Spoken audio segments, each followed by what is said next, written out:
एकर मांग हवे रे, डिमांड हवे रे। सरकारी चना पियाज में मिठाते एकर मांग हवे रे। सरकारी चना पियाज में मिठाते, सरकारी चना पियाज मारे, सरकारी चना पियाज मारे, सरकारी चना पियाज माओ, सरकारी चना पियाज माओ। मैं दीवाना तोर रे मोर खैर चना रे, घर घर में तोर डिमांड चले रे। घर स्वाद मारे क्या बात है रे, झोरहा चपचापा अरे सबो माँ मीठा था।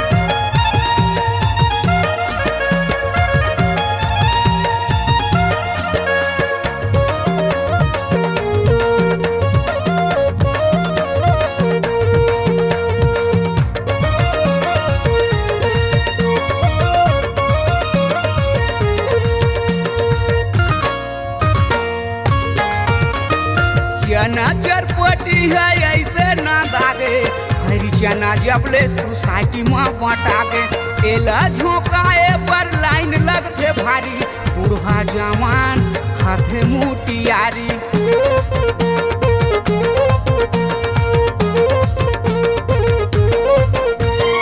चना चरपटी है ऐसे ना दागे, हरी चना जबले सोसाइटी में बटागे। एला झोंकाए पर लाइन लगते भारी, बूढ़ा जवान हथे मुटियारी। करिया चना के डिमांड है रे, करिया चना के डिमांड है, करिया चना के डिमांड है वो, करिया चना के डिमांड है। तोर दीवाना हो गए रे मोर करिया चना रे, घर घर में तोर डिमांड चले रे। घर मांग हवे रे, डिमांड हवे रे, सूखा खल खल है अरे सबो माँ मीठा था।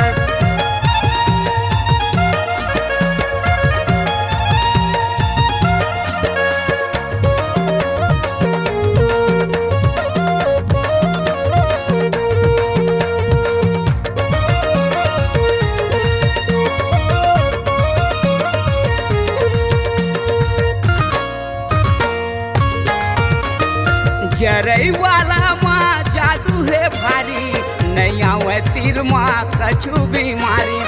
घोड़ा सही भारी ताकत आखे, कहाँ डाको कहाँ कूदो पोला बारी।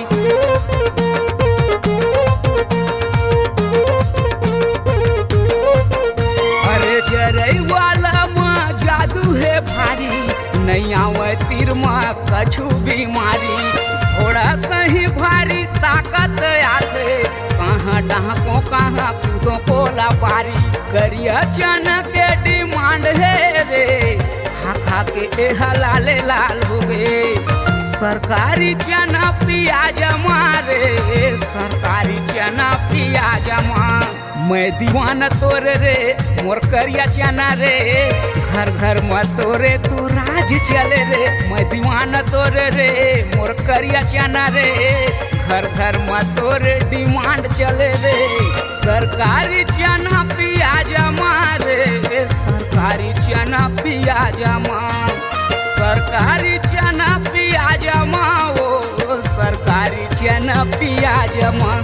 तोर दीवाना हो गए रे मोर खैर चना रे, जगह जगह तय तो सोसाइटी में बांटा था। तोर दीवाना हो गए रे मोर खैर चना रे, घर घर में तोरे डिमांड चले। लाइन लगा लेना भैया, भर भर के झोला झोंका लेना। लाइन लगा लेना दीदी वो, भर भर के झोला झोंका लेना। लाइन लगा लेना भैया का, भर भर